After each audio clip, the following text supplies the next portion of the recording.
l'idée, elle ne se protège pas.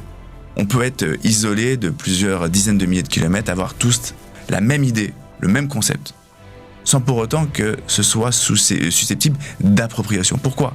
Parce que la manière dont vous allez concevoir l'idée, la manière dont vous allez la matérialiser, elle va être différente. Elle est propre à chacun. Or, c'est cette caractéristique, vous l'avez dit tout à l'heure, propre à chacun.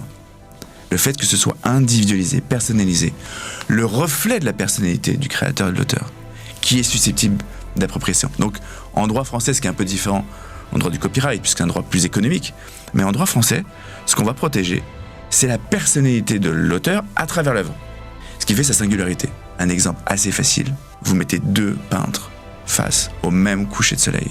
Vous mettez le même tableau, la même palette de couleurs. Vous n'aurez jamais la même retranscription. Vous n'aurez jamais la même œuvre. Eh bien, c'est à travers cet exemple qu'on arrive un peu plus à matérialiser ce qui est protégeable et pas protégeable. Donc l'idée ne se protège pas.